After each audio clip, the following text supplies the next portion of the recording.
कल जो हमने लास्ट बात करी थी, वो क्या था कि भाई एक ब्लॉक ग्राउंड के ऊपर रखा है तो उसका फ्री बॉडी डायग्राम बनाना है। ठीक है, तो एक बार दोबारा से उसको रिपीट कर लेते हैं, ध्यान से देखो। एक्चुअल में हमारा जो अर्थ होता है वो गोल होता है, अर्थ इज स्फेरिकल, कुछ इस टाइप का अर्थ है। अब अर्थ ऐसा है, ध्यान सुनो, इसके ऊपर यहां पर एक ब्लॉक रखा हुआ है। ठीक है, यहां पर एक क्या रखा हुआ है, ब्लॉक। ठीक, किसी को लग रहा हो ये गिर जाएगा तो लिख दो भाई गिर जाएगा, नहीं गिरेगा। बस अब रुक जाओ, कुछ नहीं लिखो चैट बॉक्स में, चुपचाप से सुनो बस। किसी ने चैट बॉक्स में कुछ नहीं लिखना है, बस चुप हो जाओ। अब पहला स्टेप क्या था, चलो, अर्थ का mass capital ME, radius of earth RE, और ब्लॉक का मास स्मॉल m। सिस्टम में हमारे पास दो चीजें हैं। सिस्टम में हमारे पास क्या है, एक एक स्टेप देखते हैं। System consist of earth and block.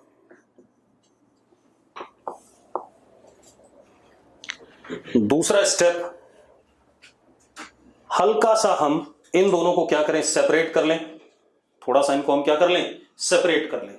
तो सेपरेट कर दिया हमने, क्योंकि दूसरे स्टेप में हम हल्का सा बाउंड कॉन्टैक्ट सरफेसेस को सेपरेट करते थे, वही एग्जांपल है भाई। अब आप एक चीज देखो, अर्थ इस ब्लॉक को अपनी तरफ खींचेगा ग्रेविटेशनल फोर्स से Fg, उतने ही फोर्स से ब्लॉक अर्थ को अपनी तरफ खींचेगा Fg। हाँ या ना, जल्दी बताओ भाई। ये क्या हो गया, दिस इज ग्रेविटेशनल फोर्स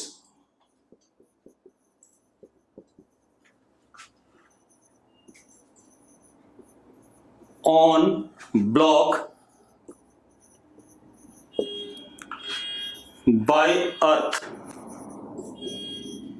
क्योंकि फोर्स ब्लॉक पे खुद पे तो नहीं लगा सकता अपने आप, तो इस पे ये जो Fg लगा, ये किसने लगाया, अर्थ ने लगाया। किसके ऊपर, ब्लॉक के ऊपर। Same way this is gravitational force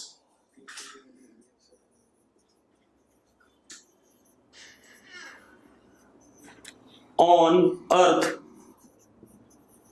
by block.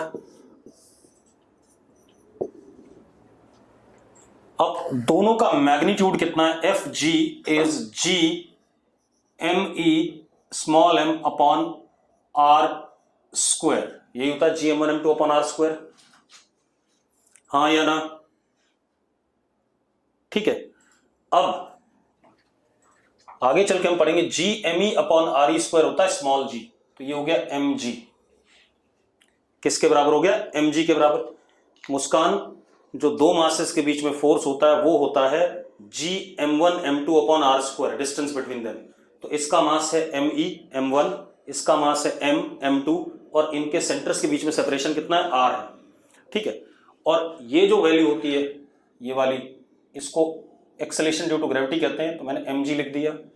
ठीक है, अब जरा देखो, अब ये दोनों बॉडीज एक दूसरे को अपनी तरफ खींच रही हैं, ऐसे खींच रही हैं, देखो खींच रही हैं कि नहीं खींच रही हैं। तो एक दूसरे को जब अपनी तरफ खींच रही हैं तो एक दूसरे को दबा रही होंगी कि नहीं दबा रही होंगी, बता दो मुझे भाई। ब्लॉक अर्थ को दबा रहा होगा ऐसे, और अर्थ ब्लॉक को ऐसे दबा रही होगी, तो एक्शन रिएक्शन पेयर डेवलप होगा। इसके ऊपर NU, दैट इज नॉर्मल, इसको क्या कहते हैं, normal contact force on block by अर्थ।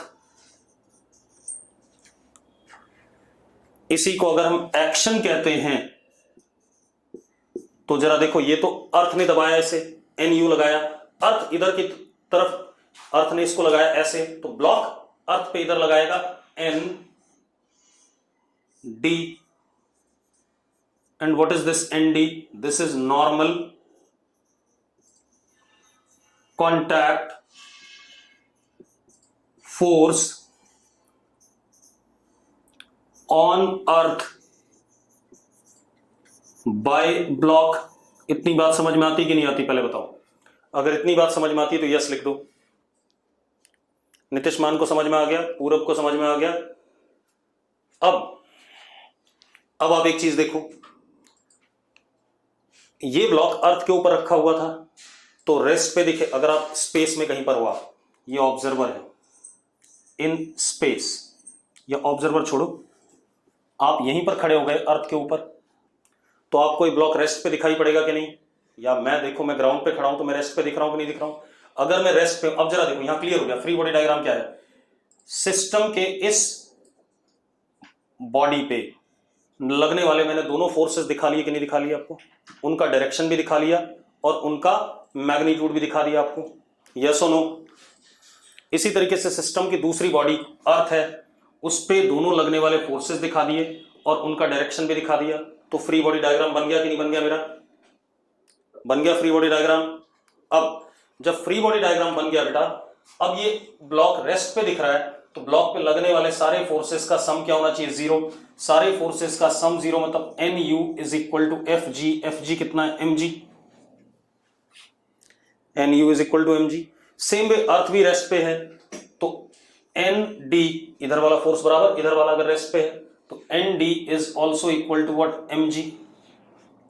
तो हम ये कह सकते हैं N D is equal to N U is equal to M G. ये अगर एक्शन कहा गया तो इसको हमने क्या कहा? रिएक्शन। या इसको एक्शन कहेंगे तो इसको रिएक्शन कहेंगे।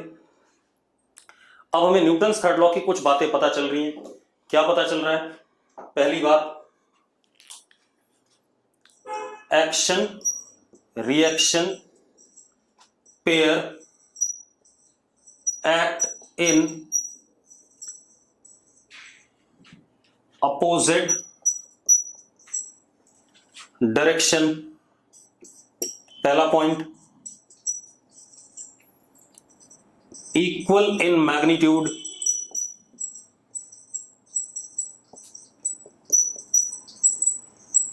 And acting on different bodies.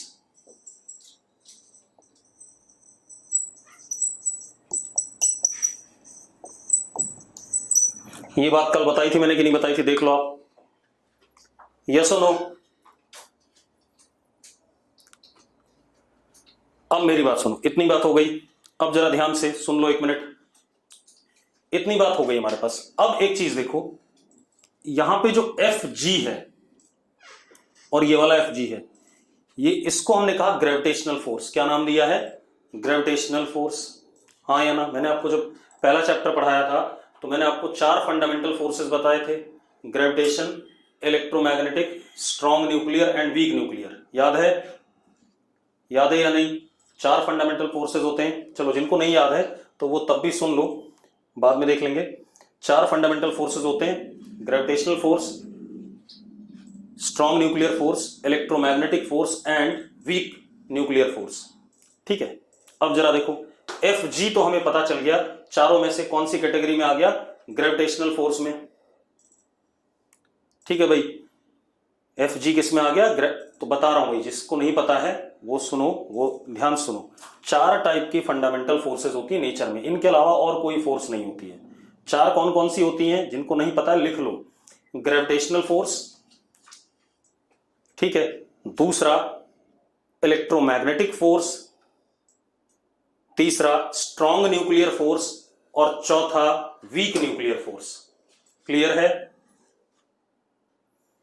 Gravitational force G m1 m2 upon r square वाला, जो मासेस के बीच में इंटरेक्शन होता है उसको ग्रेविटेशनल फोर्स कहते हैं। इलेक्ट्रोमैग्नेटिक, जो चार्जेस के बीच में इंटरेक्शन होता है उसको इलेक्ट्रोमैग्नेटिक कहते हैं। न्यूक्लियर फोर्स हम अभी पढ़ेंगे नहीं, 12th क्लास में पढ़ेंगे, अभी उसको भूल जाओ। क्लियर है? क्योंकि न्यूक्लियर फोर्स न्यूक्लियस के अंदर चलता है सारा खेल। अब तो यहां पर एक चीज तो क्लियर हो गई कि F G is gravitational force. सबको क्लियर है, दिख रहा है, जी m1m2/r² से आया, यस और नो? ठीक है। दूसरा यहां पर आया नॉर्मल कॉन्टैक्ट फोर्स। ये भी नॉर्मल कॉन्टैक्ट फोर्स है और ये भी नॉर्मल कॉन्टैक्ट फोर्स है। मैं ये जानना चाहूंगा कि नॉर्मल कॉन्टैक्ट फोर्स किस कैटेगरी में आएगा, ग्रेविटेशन में, इलेक्ट्रोमैग्नेटिक में, स्ट्रॉन्ग न्यूक्लियर में या वीक न्यूक्लियर में?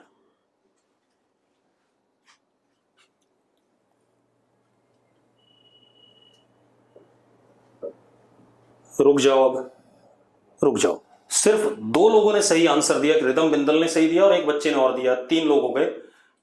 ये होता है 4 हो गए। रुको, अब लिखो नहीं। नॉर्मल कॉन्टैक्ट फोर्स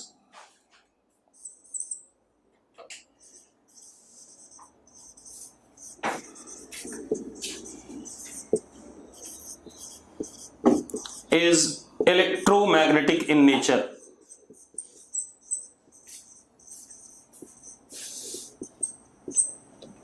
कैसा होता है भाई? Electromagnetic. Normal contact force is electromagnetic in nature. अब बता रहा हूं क्यों, मेरी बात सुनो। सुनो भाई सुनो, 1 मिनट रुक जाओ। आप ऐसे देखो, ये मेरा हाथ है, दिख रहा है सबको? अगर मैं देखूं मेरे हाथ के जो एटम्स और मॉलिक्यूल्स हैं वो अपनी नेचुरल स्टेट में है, तो मेरे हाथ की ये शेप है, हाँ या ना? बोलो भाई। अब रुक जाओ, देखो 1 मिनट। हल्का सा यहां पे दबाता हूं, हल्का सा मैंने अंदर की तरफ दबाया फिंगर से। अगर मैं हल्का सा दबाता हूं तो एटम्स और मॉलिक्यूल्स मेरे हाथ के अंदर की तरफ गए होंगे। आप खुद करके देख लो, आपने हल्का सा जब दबाया होगा तो एटम्स और मॉलिक्यूल्स आपके हाथ के अंदर की तरफ गए होंगे कि नहीं गए होंगे? Yes or no? तो वो एटम्स और मॉलिक्यूल्स नॉर्मल पोजीशन से अंदर की तरफ भेजे हमने, जबरदस्ती भेजे। जैसे ही मैं फिंगर को हटाऊंगा ये दोबारा अपनी नॉर्मल पोजीशन पे आ गए कि नहीं आ गए, पहले बताओ। इसका मतलब जब मैं इसको अंदर की तरफ दबा रहा था तो एटम्स और मॉलिक्यूल्स इस पे बाहर की तरफ फोर्स लगा रहे थे, जिसकी वजह से बाहर आना चाहता था। Yes or no? एटम्स और मॉलिक्यूल्स बाहर की तरफ फोर्स लगा रहे थे जिससे वापस दोबारा से बाहर आना चाहता था।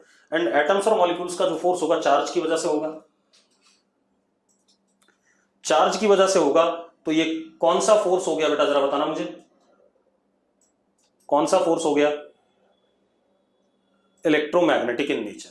क्लियर है? तो कांटेक्ट फोर्स इलेक्ट्रोमैग्नेटिक नेचर का है और mg is what? Gravitational force है। ये बात हो गई। अब सेजल, मेरा 2 सवाल था कि जो fg है वो कौन सा फोर्स है? वो तो ग्रेविटेशनल लिखा ही हुआ है दोनों जगह। अब मेरा सवाल ये nu और nd नॉर्मल कॉन्टैक्ट फोर्स, ये किस नेचर में आता है? Electromagnetic, gravitation, strong nuclear, weak nuclear.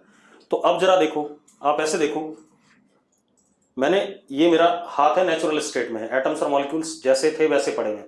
मैंने हल्का सा जब दबाया तो एटम्स और मॉलिक्यूल्स अंदर की तरफ चले गए। लेकिन जब मैं दबा रहा हूं तो मेरी इस उंगली को एक बाहर की तरफ फोर्स लग रहा है। अगर आप ध्यान से दबा के देखो, आप खुद दबा के देखो, आपको लग रहा होगा कि आपकी हथेली वाला हिस्सा इस फिंगर को बाहर की तरफ पुश कर रहा है। That is due to force between atoms and molecules. ठीक है? तो force between atoms and molecules कौन सा फोर्स हो गया? इलेक्ट्रोमैग्नेटिक फोर्स हो गया। अब एक चीज और बता दूं बेटा, 11th क्लास में आप जो भी पढ़ोगे, ध्यान सुनना, 11th क्लास में जो भी आप फोर्स पढ़ोगे सिर्फ 2 ही फोर्स पढ़ोगे, एक ग्रेविटेशनल फोर्स और एक electromagnetic force. Nuclear force 11th class में नहीं आएगा। ठीक है? तो मतलब अगर कहीं पर भी मैं कहूं फ्रिक्शन फोर्स कैसा होता है, तो फ्रिक्शन फोर्स भी इलेक्ट्रोमैग्नेटिक होता है। अभी थोड़ी देर बाद हम प्रूव कर लेंगे। टेंशन फोर्स कैसा होता है, तो दैट इज ऑल्सो इलेक्ट्रोमैग्नेटिक। सिर्फ जब G m1m2/r² या mg आ जाए तो वो ग्रेविटेशनल फोर्स है। बाकी सारे जितने भी आप पढ़ोगे, ठीक है इतनी बात, तो सारे के सारे कौन से होंगे? इलेक्ट्रोमैग्नेटिक होंगे। ठीक है इतनी बात। न्यूक्लियर फोर्स की बात हमें अगले साल करनी है, तो अभी देख लेंगे। अब जरा देखो, तो क्योंकि कभी भी हमें जब सवाल मिलेगा तो ऐसे अर्थ और ब्लॉक नहीं मिलेगा हमें, तो एक ग्राउंड मिल जाएगा, प्लेन सरफेस, उसके ऊपर ब्लॉक रख दिया जाएगा। तो देखो भाई अब क्या कहानी है, हमारे पास ये ग्राउंड है, क्योंकि आपको नॉर्मली ग्राउंड प्लेन दिखता है, एक्चुअल में प्लेन नहीं होता, जैसा मैंने बनाया था वैसा होता है। इसके ऊपर ये ब्लॉक है, अब आपको फ्री बॉडी डायग्राम बनाना है, तो इसको अर्थ ने अपनी तरफ खींचा mg, उतने से ही अर्थ को इस ब्लॉक ने खींचा mg। यही बन रहा था कि नहीं बन रहा था, जरा बताओ हाँ या ना। तो ये हो गया gravitation force on block by earth, ये हो गया gravitation force on ground by block. अब ब्लॉक ने ग्राउंड को दबाया n से, एक्शन, ये हो गया normal contact force on earth by block. उतना ही ऊपर क्या लगेगा, reaction, normal contact force by earth on block. यही बनाया था कि नहीं बनाया था हमने, जरा बता दो मुझे, यस और नो, यही बनाया कि नहीं बनाया हमने। अब आपको साफ साफ दिख रहा है ये दोनों फोर्स किस पे लग रहे हैं, ब्लॉक पे, और ये दोनों किस पे लग रहे हैं, अर्थ पे। यस और नो, यही काम था हमारा किसका, एफबीडी का। एफबीडी का काम यही था कि जितनी भी बॉडी सिस्टम पे हैं उन पे लगने वाले सारे फोर्सेज आप प्रॉपरली दिखा सको। और अब क्योंकि ब्लॉक रेस्ट पे है, क्योंकि हम अर्थ के मोशन को नहीं पढ़ते हैं, हम जो भी देख रहे हैं अर्थ के ऊपर ही देख रहे हैं, तो अर्थ तो हमारे लिए स्टैटिक है, ठीक है, इतनी बात। तो हम ब्लॉक को पढ़ते हैं तो ऊपर वाला फोर्स क्योंकि ब्लॉक रेस्ट पे बराबर नीचे वाला फोर्स। यस और नो,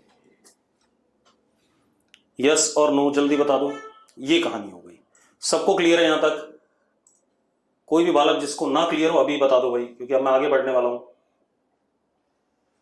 चलो अब आगे बढ़ते हैं। अब आप लोग बनाओगे, फिर उसके बाद जो आपने बनाया होगा उससे मेरे वाले को चेक कर लेना। शांतनु कह रहा है इलेक्ट्रोमैग्नेटिक फोर्स समझ नहीं आया। भाई इलेक्ट्रोमैग्नेटिक फोर्स होता है चार्जेस के बीच में फोर्स। मेरा हाथ एटम्स और मॉलिक्यूल से बना हुआ है, ठीक है। तुम्हें शांतनु सुन ले एक मिनट, मेरा हाथ चार्जेस से बना हुआ, पहले शांतनु की बात कर रहे हैं। मैंने ऐसे दबाया तो एटम्स और मॉलिक्यूल्स दब गए। अब जरा देख मेरी इस वाली उंगली पे ना, जिससे मैं दबा रहा हूं, उसको ऐसा लग रहा है कि बाहर की तरफ पुश पड़ रहा है। तो एटम्स और मॉलिक्यूल्स एक दूसरे को रिपेल करके दोबारा से नेचुरल स्टेट में जाना चाहते हैं। इसका मतलब एटम्स और मॉलिक्यूल्स एक दूसरे पे फोर्स लगा रहे हैं, और एटम्स और मॉलिक्यूल्स के बीच में फोर्स होता है चार्ज की वजह से होता है। तो कैसा फोर्स हो गया, इलेक्ट्रोमैग्नेटिक। अब सुनो भाई, अब आयुष कह रहा है एन कैसे इक्वल हुआ mg के। भाई ब्लॉक रेस्ट पे था तो ब्लॉक पे ऊपर एन लग रहा था, नीचे mg लग रहा था, तो ऊपर वाला फोर्स बराबर नीचे वाला फोर्स। अंश तो जो कुछ कह रहा है वो बता दे। अंश क्या कह रहा है, अंश आ रहा हूं भाई, रिदम और अंश की बात पे आ रहे हैं। तो अब हमने क्या पढ़ा, हमने अभी न्यूटन्स थर्ड लॉ की दो बातें जानी कि एक्शन रिएक्शन पेयर वाला जो फोर्स लगता है वो हमेशा अपोजिट डायरेक्शन में होता है, इक्वल मैग्नीट्यूड का होता है, और क्या कहते हैं, दो डिफरेंट बॉडीज पे लगता है। इतनी बात जानी है, अभी बाकी बातें भी करेंगे, परेशान ना हो। अब एक और कर रहे हैं, ये ग्राउंड है, दिस इज ग्राउंड, इसके ऊपर एक ब्लॉक ये है और इसके ऊपर एक ब्लॉक ये है।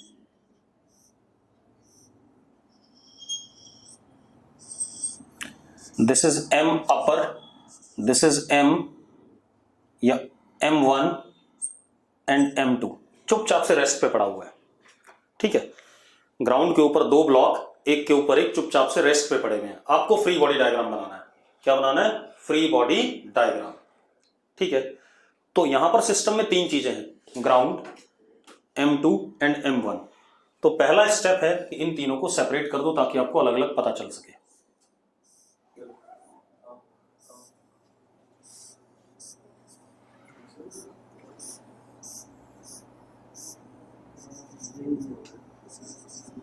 ये हो गया कि नहीं हो गया, पहले बताओ। यहां तक कोई दिक्कत, यहां तक कोई दिक्कत हो तो बता दो, नहीं है। अब जब भी ब्लॉक के ऊपर ब्लॉक वाला सिस्टम आए तो आप टॉप से स्टार्ट करो, टॉप से स्टार्ट करोगे। अच्छा एक चीज और, ग्राउंड पे जो ग्रेविटेशनल फोर्स लगता है उसको दिखाने की जरूरत नहीं है, हालांकि मैं दिखा देता हूं, पहले एक बार करते हैं।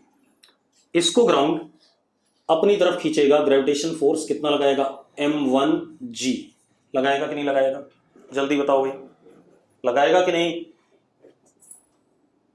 ठीक है। इतना ही फोर्स ग्राउंड पे ब्लॉक लगाएगा ऊपर की तरफ,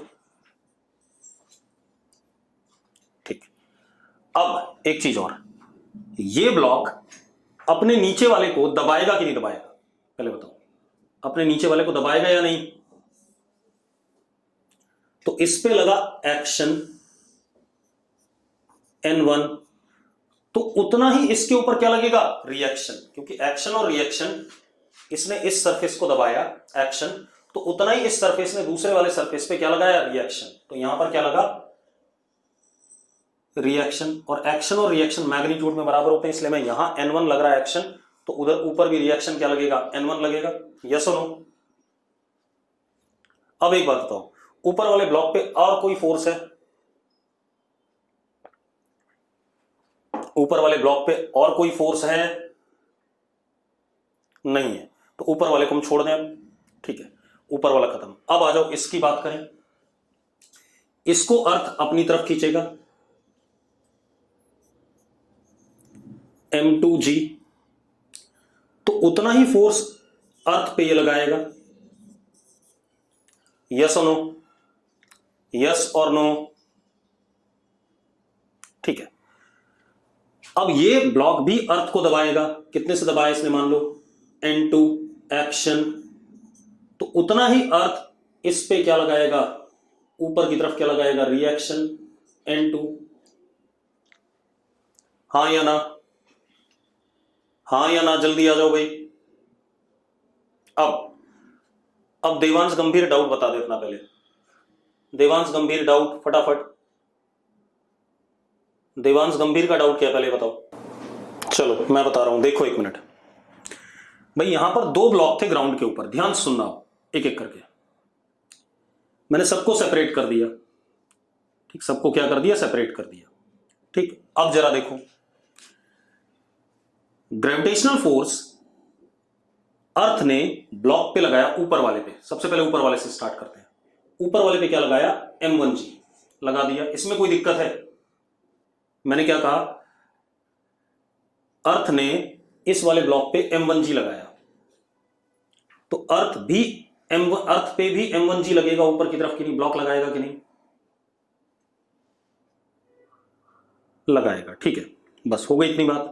अब एक बात बताओ, इस ब्लॉक पे नीचे फोर्स लग रहा है, तो एक बात बताइए, अपने नीचे वाले ब्लॉक को दबाएगा या नहीं दबाएगा, कीर्ति देवांश, कीर्ति एंड देवांश, M1G वाला अपने नीचे वाले को दबाएगा कि नहीं दबाएगा, ठीक है। मैंने मान लिया कितने फोर्स से दबाया, N1 से, N1 से दबाया, इसको मैंने कह दिया एक्शन, क्या कह दिया, एक्शन, क्लियर है? अब अगर ये इसको दबा रहा है, एक्शन लग रहा है, तो उतना ही दूसरे वाले पे रिएक्शन लगेगा कि नहीं लगेगा, न्यूटन थर्ड लॉ, अभी जो हमने स्टेटमेंट लिखी थी,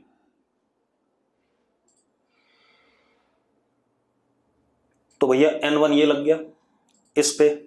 अब आ जाए दूसरे ब्लॉक पे, दूसरे ब्लॉक को अर्थ फिर से ग्रेविटेशनल फोर्स से खींचेगा कि नहीं खींचेगा, M2G, कीर्ति एंड देवांश, खींचेगा। अब उतना ही M2G से ब्लॉक अर्थ को खींचेगा, ठीक है। अब एक बात बताओ, ये ब्लॉक क्योंकि अर्थ के ऊपर, अर्थ को दबाएगा कि नहीं दबाएगा, अर्थ को दबाएगा कि नहीं, मैंने मान लिया कितने से दबा रहा है, N2 से दबा रहा है, दिस इज एक्शन, तो उतना ही अर्थ ब्लॉक पे क्या लगाएगा, रिएक्शन।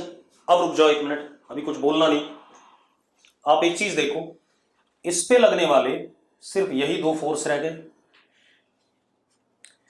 इस पे लगने वाले ये तीन फोर्स आ गए कि नहीं आ गए। अब एक बालक बोल रहा है इन दोनों के बीच का आपस का ग्रेविटेशन फोर्स बेटा बहुत वीक होगा, निकम्मा सा, क्योंकि जी की वैल्यू बहुत छोटी होती है, किसी बच्चे ने लिखा था शायद, ऋषित सक्सेना, हाँ या ना ऋषित, अर्थ के ग्रेविटेशन फोर्स के कंपैरिजन में बहुत ही खत्म सा होगा, इसलिए उसको हम नहीं लेंगे ऋषित। अब जरा देखो, अब ऊपर वाला ब्लॉक पे यही दो फोर्स लगने थे, बना दिए हमने, बीच वाले पे ये दो लगने थे, ग्राउंड को पढ़ने की जरूरत नहीं होती, बिकॉज क्योंकि ग्राउंड का वैसे भी ग्राउंड हमारे रिस्पेक्ट में रेस्ट पे ही है, तो ग्राउंड को कभी पढ़ने की जरूरत नहीं पड़ती। हाँ मैं डायग्राम जरूर बनाऊंगा हमेशा, ये ध्यान रखना, ठीक है। हालांकि मैं ये वाले नहीं बनाऊंगा, बाद में इनको हटा ही देंगे, क्योंकि ये सेंटर ऑफ अर्थ पे लग होंगे, जो कि पता नहीं कहाँ नीचे होगा, तो दिखाई भी नहीं पड़ेगी हमें, ठीक है। अब अब एक बात, तो ऊपर वाला ब्लॉक रेस्ट पे है या नहीं, ऊपर वाला ब्लॉक रेस्ट पे है या नहीं है? अगर ऊपर वाला ब्लॉक रेस्ट पे है तो ऊपर वाला फोर्स बराबर नीचे वाला फोर्स, यस और नो? बीच वाला ब्लॉक रेस्ट पे है या नहीं, पहले बताओ। बीच वाला ब्लॉक रेस्ट पे है, अगर बीच वाला ब्लॉक रेस्ट पे तो ऊपर वाला फोर्स इज इक्वल टू नीचे वाला force N1 plus M2G। N1 की ये वाली वैल्यू डाल दो तो N2 comes out to be M1G plus M2G। Yes or no? Yes or no? कोई दिक्कत है? अब देखो भाई, कोई इश्यू हो तो बता दो अभी फटाफट, कोई प्रॉब्लम नहीं है, ठीक है। अब ये हमारा बन गया, ऐसी 3 वाला होता तो भी बन जाता। सत्यम जलवी कह रहा है can be prove that normal contact force is electromagnetic. बिल्कुल भाई साहब, प्रूव कर लेंगे, अभी नहीं, थोड़ा समय लगने दे। अभी तो एक बात बता, जब LKG क्लास में था तो क्या डिवाइड के सवाल करता था? नहीं ना, तो अभी रुक जा, धीरे धीरे हो जाएगा सारा। ये क्लियर है? 3 ब्लॉक करा दो, क्या बेकार है। देखो 3 ब्लॉक भी सिंपल है, करा ही देता हूं जल्दी से। 3 ब्लॉक भी कर लेते हैं, एक 3 ब्लॉक में जल्दी जल्दी कर देता हूं।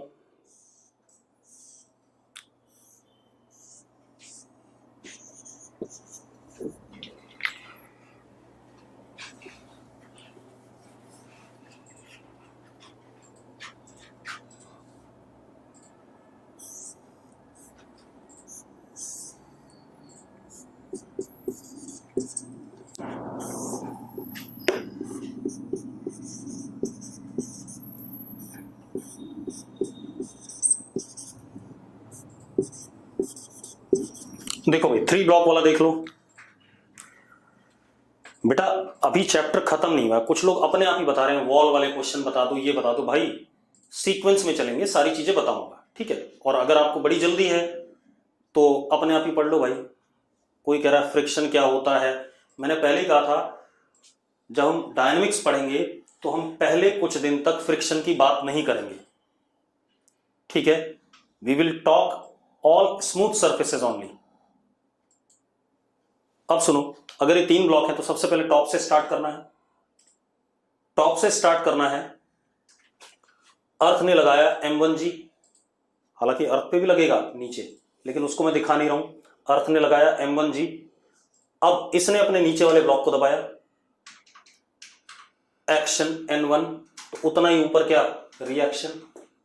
अब अर्थ ने इसको खींचा M2G, नीचे यहां भी ऊपर की तरफ M2G आएगा, लेकिन मैं उसको दिखा नहीं रहा हूं।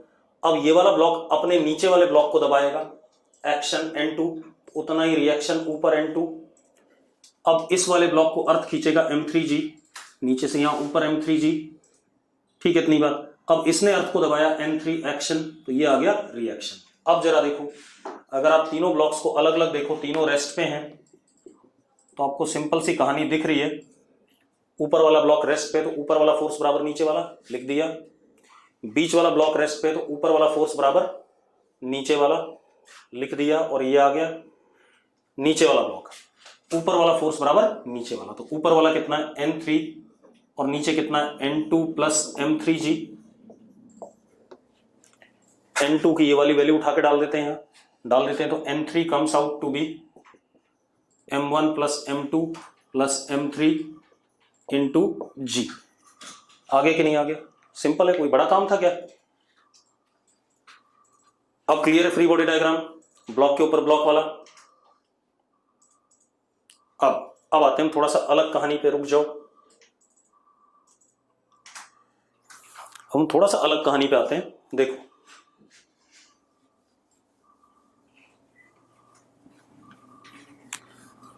और एक चीज और, नॉर्मल कॉन्टैक्ट फोर्स बोल रहा हूं, ठीक है। क्या बोल रहा हूं? नॉर्मल कॉन्टैक्ट फोर्स, ठीक है, ध्यान सुनना।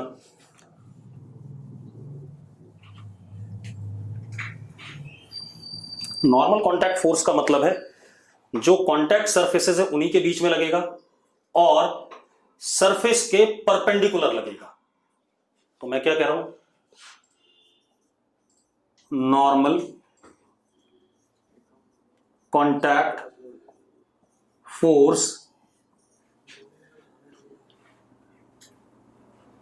एक्ट बिटवीन, मैंने नॉर्मल कॉन्टैक्ट फोर्स बोला है, बिटवीन कॉन्टैक्ट सर्फेसेस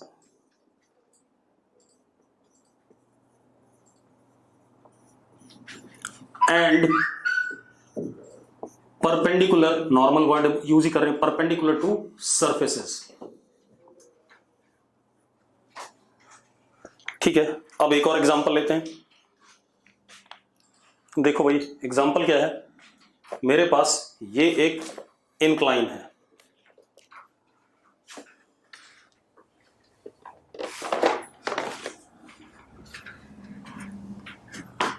मेरे पास ये एक इंक्लाइन है ऐसा, ठीक है। इसके ऊपर मैंने एक ब्लॉक रख दिया और छोड़ दिया, तो ब्लॉक इंक्लाइन के अलॉन्ग आया कि नहीं आया? Yes or no? मैंने क्या करा, इसके ऊपर एक ब्लॉक रख दिया और उस ब्लॉक को छोड़ दिया तो इंक्लाइन के ऊपर आया। अभी हम फ्रिक्शन को कंसिडर नहीं कर रहे हैं, बार बार ध्यान रखना, ठीक है, इतनी बात। अब जरा मेरी बात सुनो,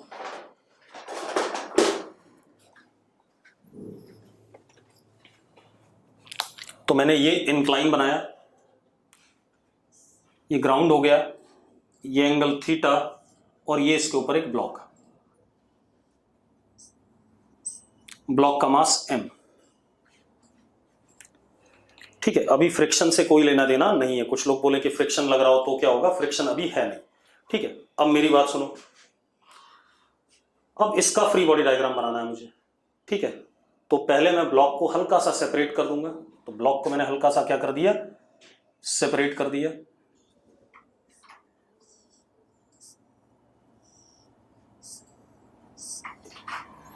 अब इस ब्लॉक को अर्थ अपनी तरफ खींचेगा,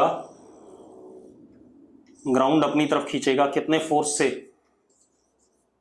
mg वेक्टर से नीचे की तरफ खींचेगा कि नहीं खींचेगा? इस ब्लॉक पे mg वेक्टर नीचे की तरफ लगेगा कि नहीं लगेगा, पहले बताओ।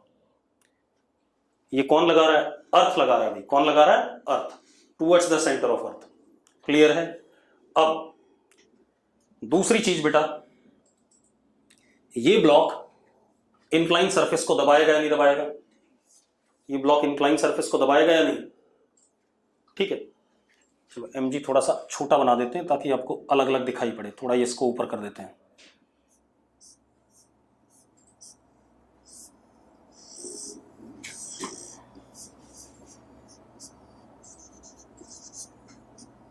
ये ग्रेविटेशनल फोर्स किसने लगाया? अर्थ ने लगाया ब्लॉक पे। इतना ही फोर्स अर्थ के सेंटर पे भी लगेगा ऊपर की तरफ, लेकिन मैं उसको दिखा नहीं रहा हूं। अब जरा देखो, ये ब्लॉक इंक्लाइन सरफेस को दबाएगा कि नहीं दबाएगा? जल्दी बताओ भाई। इंक्लाइन सरफेस को दबाएगा क्योंकि दोनों कांटेक्ट में है। कौन कौन कांटेक्ट में है? ब्लॉक का ये सरफेस, ये वाला सरफेस, और इंक्लाइन का ये वाला सरफेस। हाँ या ना? Yes or no? तो कैसे दबाएगा? नॉर्मल बताया था मैंने अभी आपको। तो ये लगा अर्थ पे या इंक्लाइन पे, n perpendicular to the surface. इसको मैंने क्या कहा? एक्शन। तो उतना ही अपोजिट डायरेक्शन में क्या लगेगा? रिएक्शन लगेगा कि नहीं लगेगा?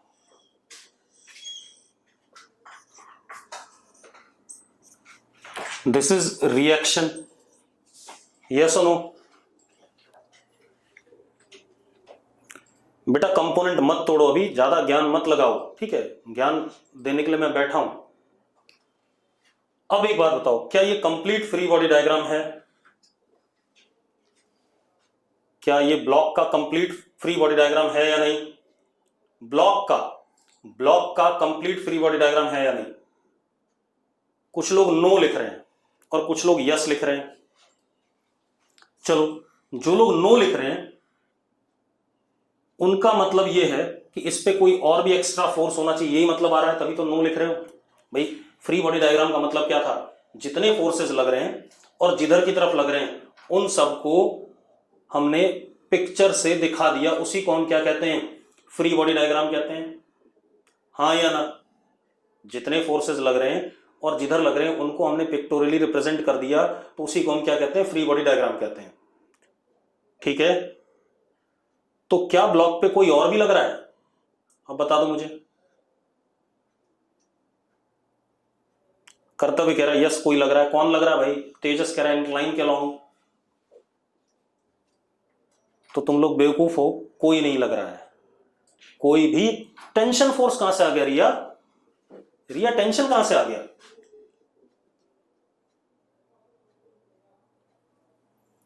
देवांश ब्लॉक ग्राउंड पे इंक्लाइन पे ही है।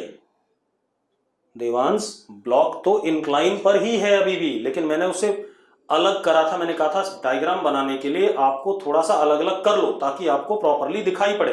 रिया कोई टेंशन फोर्स नहीं है यहां। अब जरा देखो, इस पे यही दोनों लग रहे हैं। अब आपने क्या देखा था अभी कि ब्लॉक इंक्लाइन के अलोंग चला था। ब्लॉक किधर चला था? इंक्लाइन के अलोंग। इसका मतलब इन दोनों फोर्सेस का जो रिजल्टेंट है, ध्यान से सुनो। जिया क्या कह रही, फटाफट बता। परपेंडिकुलर बेटा, नॉर्मल कॉन्टैक्ट फोर्स जब भी वर्ड यूज हो रहा है, एक बात का ध्यान देना, अगर मैं अपने पाम को ऐसे दबा रहा हूं तो जो फोर्स लगेगा वो पाम के परपेंडिकुलर ही लगेगा। तो नॉर्मल कॉन्टैक्ट फोर्स हमेशा जो सरफेसेस कॉन्टैक्ट में हैं उनके क्या लगेगा? परपेंडिकुलर ही लगेगा। लिखा हुआ इसीलिए मैंने लिख दी थी ये बात। कॉन्टैक्ट सरफेसेस पे लगेगा और उनके परपेंडिकुलर लगेगा। ठीक है, अब मेरी बात सुनो, रुक जाओ।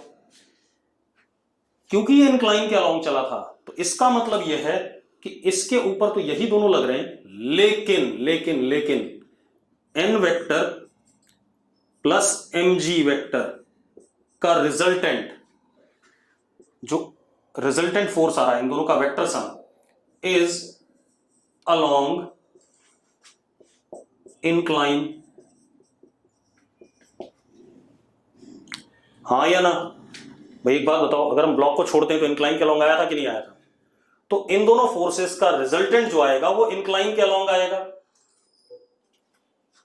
ठीक है, इतनी बात। अब जब वो इंक्लाइन के अलोंग आएगा, अब हम एक काम कर सकते हैं। अब इसका दूसरा तरीका भी है फ्री बॉडी डायग्राम बनाने का। ठीक है, दूसरा ये है कि एक और डायग्राम बना देते हैं इसका। हालांकि ये डायग्राम बिल्कुल करेक्ट है, इसमें कोई दिक्कत नहीं है, इतना डायग्राम बिल्कुल परफेक्ट है। ठीक है, इतनी बात। और इन दोनों का रिजल्टेंट किसके अलोंग आ रहा था? इंक्लाइन के अलोंग, क्योंकि मोशन ऑफ पार्टिकल किसके अलोंग आया? इंक्लाइन के अलोंग आया।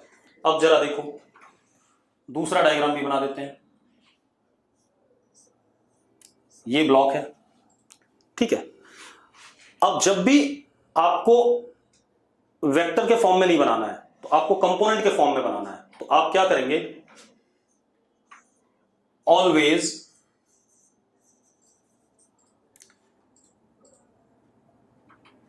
Draw components of forces in direction of motion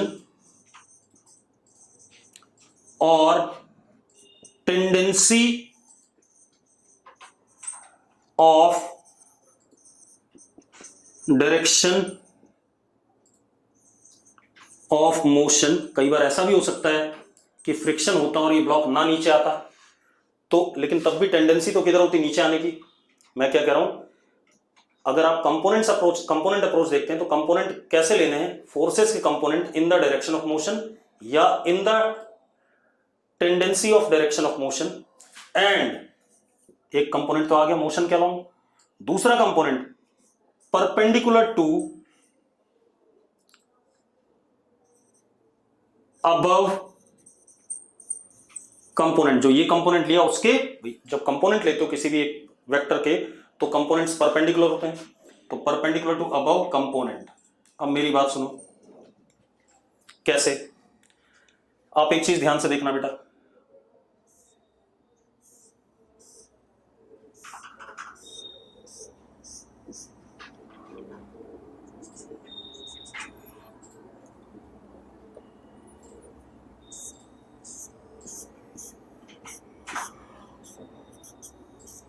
ये एंगल थीटा है या नहीं है? पहले बताओ मुझे, ये एंगल पीछे थीटा है या नहीं है? थीटा।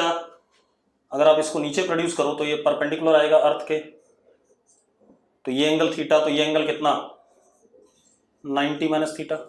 यस और नो, ये एंगल 90 माइनस थीटा होगा या नहीं होगा? mg वेक्टर का इसके साथ में कितना एंगल बन रहा है? 90 माइनस थीटा बन रहा है कि नहीं बन रहा है? अब आप इसके दो कंपोनेंट ले लो, एक आपने इधर ले लिया parallel to this, mg cos 90 minus theta कितना होता है? Sine theta. mg cos 90 minus theta क्या आ जाएगा? Sine theta. Along the direction of motion आ गया। दूसरा इसके perpendicular mg sin 90 minus theta, that is mg cos theta. Component में कोई दिक्कत है तो बता दो भाई, अभी कंपोनेंट में कोई दिक्कत है तो अभी बता दो मुझे फटाफट। बेटा कंपोनेंट में कोई दिक्कत है तो बता दो। देवांश कह रहा समझ नहीं आया, देवांश के अलावा किसी को दिक्कत नहीं? आयुष को दिक्कत है कोई? अरे भाई ये इधर mg लग रहा था और ये एंगल कितना है? 90 माइनस थीटा है। डाउट अब लिखो नहीं, मैं बता रहा हूं, ये mg है, ये 90 माइनस थीटा। तो अगर इस वेक्टर का इधर कंपोनेंट लें तो mg cos 90 minus theta, mg cos 90 minus theta mg sin theta होता है। और इधर की तरफ कंपोनेंट लूंगा, भाई एक बात बताओ, ये mg है और ये एंगल 90 माइनस थीटा है, मुझे इसके दो कंपोनेंट लेने हैं, एक इस पे लेना है और एक इसके परपेंडिकुलर लेना है। तो इधर की तरफ कंपोनेंट क्या लिखूंगा मैं? mg cos 90 माइनस थीटा लिखूंगा कि नहीं लिखूंगा? जिनको डाउट था कंपोनेंट में, cos 90 माइनस थीटा कितना होता है जल्दी बताओ, कितना होता है? जिनको डाउट था गायब हो जाते हैं फिर तुरंत। साइन थीटा, तो इधर क्या हो गया? mg साइन थीटा हो गया। और इधर क्या आएगा? mg sine 90 minus theta. ठीक है, तो ये साइन 90 माइनस थीटा क्या हो गया? जल्दी बताना भाई, साइन 90 माइनस थीटा क्या हो गया? कॉस थीटा हो गया, वही बनाया मैंने। अब मेरी बात सुनो, रुक जाओ। जब हमने ये बना दिए तो ये कंपोनेंट फोर्स का सरफेस के परपेंडिकुलर है, इसकी वजह से ये सरफेस को दबाएगा N एक्शन, और उतना ही अपोजिट डायरेक्शन में क्या लगेगा? Reaction N। अब रुक जाओ, अब जरा देखो, एक कंपोनेंट फोर्सेस का इन द डायरेक्शन ऑफ मोशन है और बाकी कंपोनेंट कैसा है? परपेंडिकुलर। आ गया जैसा मैंने लिखा था कि नहीं? जल्दी बताओ मुझे, जैसा मैंने लिखा था आ गया कि नहीं आ गया? Yes or no? अब आप एक चीज देखो, अब आप एक बात बताओ, ये चल किधर रहा है? इधर की तरफ मोशन है या नहीं इसका? Yes or no? इधर की तरफ मोशन है या नहीं? तो इधर की तरफ मोशन है, लेकिन क्या इस डायरेक्शन में मोशन है? जल्दी बताओ। क्या ब्लॉक ऐसे ऐसे भी चला था? नहीं चला था। यानी कि इस ब्लॉक पे ये तीन फोर्स लग रहे हैं, अगर हम देखें इस ब्लॉक पे तीन लग रहे हैं और इस डायरेक्शन में कोई मोशन नहीं है। तो इस डायरेक्शन में कोई मोशन नहीं है तो इस डायरेक्शन में फोर्स भी जीरो होगा। तो N बराबर क्या हो गया? ऊपर वाला फोर्स बराबर क्या? नीचे वाला फोर्स, क्योंकि इस डायरेक्शन में कोई मोशन नहीं है तो नेट फोर्स क्या हो गया? मुस्कान, ये ब्लॉक ऐसे चला था। मैं क्या कह रहा हूं, ये ब्लॉक कैसे चला था? ऐसे ही चला था कि नहीं चला था? पहले बता दो मुझे। अगर मैं छोड़ूंगा इंक्लाइन के ऊपर, ऐसे आएगा कि नहीं आएगा? जी एंड मुस्कान,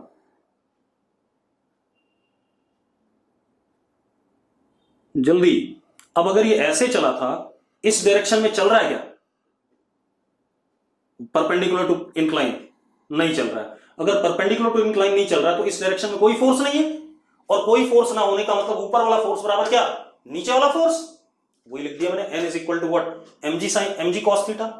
N किसके बराबर हो गया? mg cos थीटा के, क्योंकि उस डायरेक्शन में ब्लॉक चल नहीं रहा है भाई। क्लियर है? अब मजेदार बात देखो, तो ये आ गया। अब इसके दो तरीके हो गए। इस डायरेक्शन मोशन है, कौन मोशन करा रहा है? मोशन कराने वाला कौन सा फोर्स है? mg sin theta is force जो इसका मोशन करा रहा है अलोंग इंक्लाइन। यही हो गया कि नहीं हो गया? यही एक फोर्स हो गया जो इस ब्लॉक का मोशन करा रहा है along incline. Yes or no? अब एक्चुअल में क्या था, जब n और mg वेक्टर लिया था तो उसका रिजल्टेंट ही ये आया था। रिजल्टेंट मतलब n का ये वाला कंपोनेंट कैंसिल हो गया इसके साथ, बचा कौन सा, mg साइन थीटा वाला। मैं आपको हर तरीके से बता रहा हूं इसीलिए जानबूझ के कि क्या हो रहा है खेल। अब जरा देखो, अब एक और देखते हैं। पहले आपको फ्री बॉडी डायग्राम बनाना आना चाहिए, तब आप सवाल कर पाओगे, अदरवाइज तो रटोगे सब कुछ। अब दूसरी चीज देखो बेटा,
ये बीच में गोल सा ब्लॉक है या गोल पत्थर है कोई, ये इंक्लाइन और इस वर्टिकल दीवार के बीच में फंसा हुआ है। इंक्लाइन और वर्टिकल दीवार के बीच में फंसा हुआ है। क्लियर इतनी बात? इसका मास m है, तो मुझे फ्री बॉडी डायग्राम बनाना है। क्लियर बेटा? मुझे क्या बनाना है? Free body diagram. बच्चों ये बीच में चुपचाप से फंसा हुआ है, रेस्ट पे। ठीक है, इतनी बात। होता है कई बार ऐसे फंस जाता है। ठीक है, थोड़ा सा मैं ब्लॉक को छोटा कर लेता हूं ताकि मैं अलग अलग दिखा सकूं। पहले मैं वेक्टर वाला बनाऊंगा, फिर कंपोनेंट वाला बनाऊंगा। ठीक है,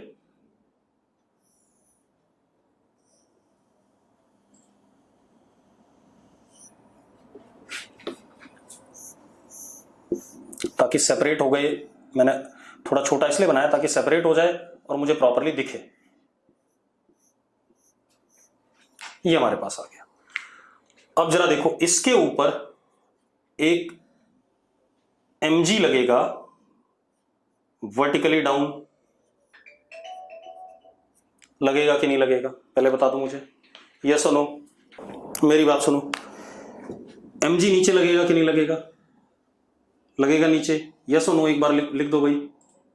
ठीक है, अब ये ब्लॉक का ये सरफेस और ये सरफेस एक दूसरे के साथ कांटेक्ट में है कांटेक्ट में यानी पहले बताओ मुझे, ये वाला सरफेस और ये वाला सरफेस कांटेक्ट में है या नहीं है? तो इस सरफेस को नॉर्मली दबाएगा कि नहीं दबाएगा? नॉर्मली दबाएगा कि नहीं? चलो नॉर्मली दबा दिया इसने।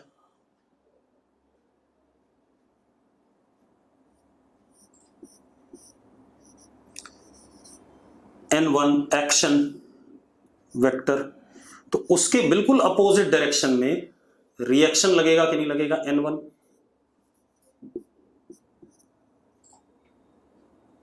लगेगा कि नहीं लगेगा? यस और नो, जल्दी बताओ भाई। और ये जो n1 वेक्टर है ये रेडियल होगा कि नहीं होगा? पहले बताओ। रेडियल क्यों कह रहा हूं? क्योंकि जो इंक्लाइन है ये स्फीयर के टेंजेंट है या नहीं? भाई जो इंक्लाइन है स्फीयर का टेंजेंट है या नहीं? अगर स्फीयर का टेंजेंट है तो टेंजेंट के नॉर्मल क्या होता है? रेडियस होता है कि नहीं होता है? ठीक है, ये n1 वेक्टर आ गया। अब जरा देखो, n1 ऐसा आ रहा है, इसकी वजह से n1 का एक कंपोनेंट इधर भी होगा। जो इधर कंपोनेंट होगा वो इस ब्लॉक को, इस दीवार को दबाना चाहेगा। n1 का एक कंपोनेंट इधर आ रहा है, मतलब इस ब्लॉक पे इधर की तरफ फोर्स लग रहा है। इधर की तरफ फोर्स लग रहा है तो वो फोर्स से इस दीवार को दबाएगा कि नहीं दबाएगा? पहले बता दो मुझे। दबाएगा तो दीवार को भी नॉर्मली ही दबाएगा। This is action n2। उसी का अपोजिट डायरेक्शन में बिल्कुल क्या लग जाएगा? Reaction n2। Yes or no? लड़की ये n1 ऐसे टेढ़ा आया है तो n1 का एक कंपोनेंट इधर आएगा जो इस ब्लॉक को इधर धक्का देना चाहेगा। अगर ब्लॉक को इधर धक्का देना चाहेगा तो वो इस दीवार को दबाएगा कि नहीं दबाएगा?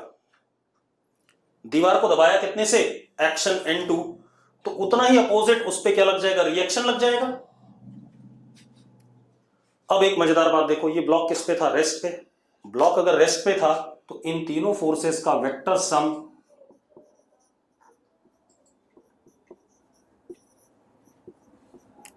जीरो आएगा कि नहीं आएगा, यस और नो। ठीक है, ये इसका फ्री बॉडी डायग्राम हो गया।